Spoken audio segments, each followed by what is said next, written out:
Hello everyone, welcome to our digital library. I am doctor Khushi Sahu and जैसा कि आप जानते हैं हम लोगों ने एनसीईआरटी के सारे सिलेबस डिस्कस कर चुके हैं। किस तरीके से क्वेश्चन पैटर्न फॉर्म होगा और क्या इंपॉर्टेंट टॉपिक्स है उस सिलेबस में से, ये हम लोग देख चुके हैं। ऑलरेडी मैंने टॉप 20 क्वेश्चन अपलोड कर रखी हूँ। प्रीवियस ईयर के क्वेश्चन पेपर भी सॉल्व हैं कुछ, और कुछ हम लोग आगे सॉल्व करेंगे। साथ ही साथ बीएमएस फर्स्ट ईयर के जितने सब्जेक्ट्स उनको किस तरीके से पढ़ना है, क्या स्कोरिंग है, वो भी वीडियोस अपलोडेड हैं, जो कि आपको ऊपर या लिंक मिल जाएगी या फिर वीडियो के एंड में आपको प्लेलिस्ट की लिंक प्रोवाइड करवा दी जाएगी। आप वहां से जाकर सारी चीजें देख सकते हैं। अब लास्ट वीडियो में हमने स्टार्ट किए थे धातु की क्विक रिवीजन सीरीज, जिसकी मेरे पास बार बार रिक्वेस्ट आ रही थी। तो मैंने आपको बताई थी किस तरीके से हमको पढ़ना है, क्या क्वेश्चंस मतलब किस पैटर्न होना चाहिए। तो वो आप प्रीवियस वीडियो धातु का देख सकते हैं, उसमें 14 पॉइंट्स थे, उनको हम डिस्कस करने वाले हैं। पहला पॉइंट निरुक्ति का था, जो कि मैं ऑलरेडी बता चुकी हूँ, लिंक आपको डिस्क्रिप्शन में या फिर ऊपर मिल जाएगी। अब हम देखते हैं धातु का सेकेंड पॉइंट जो है पर्याय। अब ये पर्याय और निरुक्ति वाला पॉइंट आपके संस्कृत के सिलेबस में भी ऐड कर दिया गया है, इसलिए ये वहां के लिए भी इंपॉर्टेंट है। और वहां से क्वेश्चन कैसे आएंगे ऑलरेडी मैं संस्कृत के सिलेबस में डिस्कस कर ही चुकी हूँ। अब आज हम देखते हैं पर्याय। पर्याय मतलब इस धातु को और किस नाम से जाना जाता है, और इस नाम से भी क्वेश्चन आगे आ सकता है।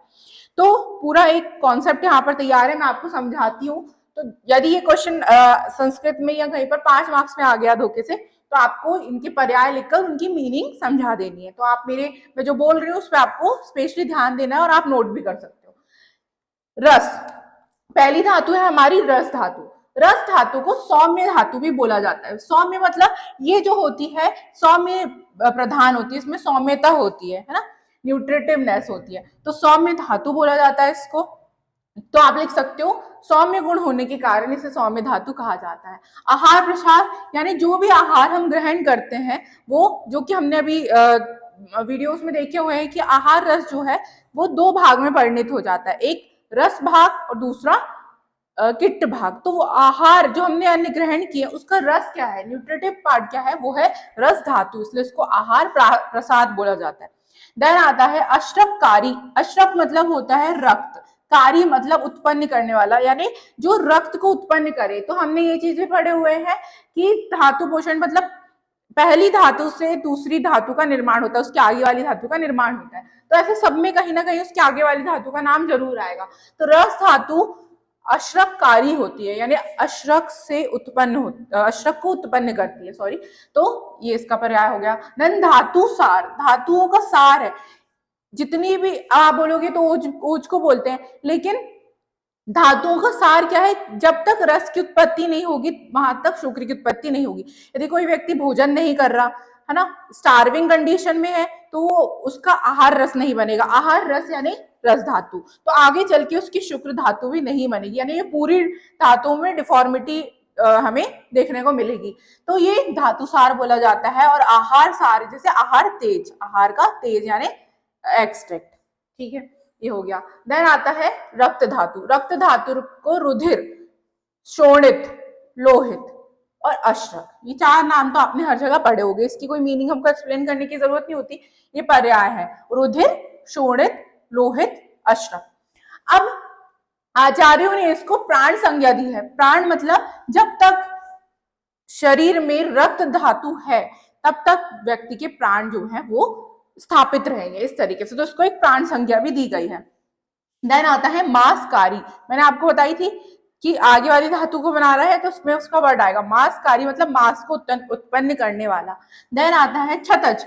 छतज मतलब छत मतलब होता है चोट लगना। तो कहीं पर भी यदि छत होगा, चोट लगेगी, तो सबसे पहली धातु वहां से रक्त धातु निकलेगी, इसलिए इसको छतज भी बोला जाता है। देन आता है आग्नेय। आग्नेय यानी जैसे कि इसका रस धातु का पर्याय था सौम्य, तो ये जो होता है रक्त होता है, उसमें पित्त की प्रधानता होती है, इस वजह से इसको आग्नेय भी बोला जाता है। देन मांस। मांस धातु में आते हैं हम, तो इसके पर्याय आपके लिए थोड़े नए होंगे। सबसे पहला है पिशित। पिशित का मतलब होगा विभाव किया जा सके, विभाव किया जा सके, डिवीजन किया जा सके। जैसे कोई मांस मतलब क्या होता है, हम जो मीट लाते हैं उसको हम डिवाइड कर सकते हैं ना पार्ट्स में, इसलिए इसको पिशित बोला जा सकता है। पिशित मतलब जिसका विभाग किया, डिवीजन किया जा सके। आप इंग्लिश में भी लिख सकते हो, ये लिखे इसके बाद जिसका डिवीजन किया जा सके, कोई दिक्कत नहीं है, कोई मार्क्स नहीं कटेंगे। देन आता है मांस। मांस का मतलब होता है जिसको मापा जा सके। तो ये कैसे याद होगा आपको? मांस मतलब जो मांस खाते, नॉनवेज वाली बात है। तो पिशित उसका डिवीजन कर सकते हैं हम, मांस उसको नाप कर लेके आते हैं, 1 किलो 2 किलो, इस तरीके से मांस नापा जा सके। ठीक है। थर्ड आता है तस, तरस, तरस। यदि आपको यहाँ से राइटिंग नहीं समझ में आ रही हो तो जो मैं बोल रही हूँ आपको उस पर अच्छे से सुनना है। तरस, तरस, तरस का मतलब होता है बल को आधार देने वाला। यदि किसी के शरीर में मांस है तो उसके शरीर में बल भी है ना, मसल। तो ये होगा तरस, शरीर को बल को आधार देने वाला। देन आता है पलल, पलल, पलल, पलल मतलब जिसके द्वारा काम किया जा सके। अब आप ही इमेजिन करो, कोई व्यक्ति है जिसके अंदर मसल्स नहीं है बिल्कुल भी, तो वो बहुत ज्यादा वीक, लेन एंड थीन होगा, तो वो कोई भी काम नहीं कर सकता। यानी पलल जिसके द्वारा काम किया जा सके, हम मूवमेंट कर रहे हैं इस तरीके से। कृत्य, कृत्य यानी भी इसका मीनिंग भी एक तरीके से सेम ही है, जिसके द्वारा गति की जा सके। हम चल रहे, फिर रहे, सारी मूवमेंट जो कर रहे हैं बॉडी की, वो सारी मसल्स के कारण कर रहे हैं। तो मास को एक तरीके से मसल्स से कंपेयर किया गया है। तो यहाँ पर कृत्य मतलब गति का साधन, गति का साधन। देन आता है रक्त भाव, रक्त भाव, रक्त भाव मतलब रक्त से बना हुआ, रक्त का अंश है ये, इसलिए इसको रक्त के बाद निर्मित होने के कारण रक्त भाव बोलते हैं। एक और आता है आमिष, आमिष मतलब मांस वाला भोजन खाने से, मांस वाला भोजन यानी जो हम नॉन वेजिटेरियन खाएंगे उसको खाने से उत्पन्न होता। ऐसा हम लोगों ने आयुर्वेद में पढ़े हैं कि जो धातु है सामान्य वृद्धि कारणम, उसकी वृद्धि उसी के चीज से ज्यादा होगी, है ना, जैसे दूध से बल होगा, है ना। इसी तरीके से यदि मांस खाएंगे तो मांस की वृद्धि ज्यादा होगी, ये हम लोगों की पूरी संहिताओं में वर्णित है। तो अमिष मतलब मांस खाने से बढ़ने वाला। तो इसके कितने पर्याय हो गए? पिशित, मांस, तरस, पलल, कृत्य, अमिष और रक्त भाव। देन आता है मेद। मेद को मांसाज, मांसाज बोला जाता है, मतलब मांस का अंश, मांस से बना हुआ है, मांसाज। मांस तेज यानी सेम इसी की तरह कि मांस से बना हुआ है, नेक्स्ट धातु है। अस्थिकृत, मैंने अभी बताया आपको कि हर धातु के आने वाली धातु का उसमें कुछ ना कुछ एक्सट्रैक्ट आएगा। तो अस्थिकृत यानी अस्थि को कृतने उत्पन्न करने वाला। देन आता है नेक्स्ट वपा, वपा मतलब मेद को हम एक तरीके से आयुर्वेद में यदि कंपेयर किया जाए तो फैट से करते हैं, तो इसको हम ओमेंटम फैट कह सकते हैं। ओमेंटम फैट जो कि आपने स्टमक में पढ़े होंगे, ओमेंटम फैट यानी वपा।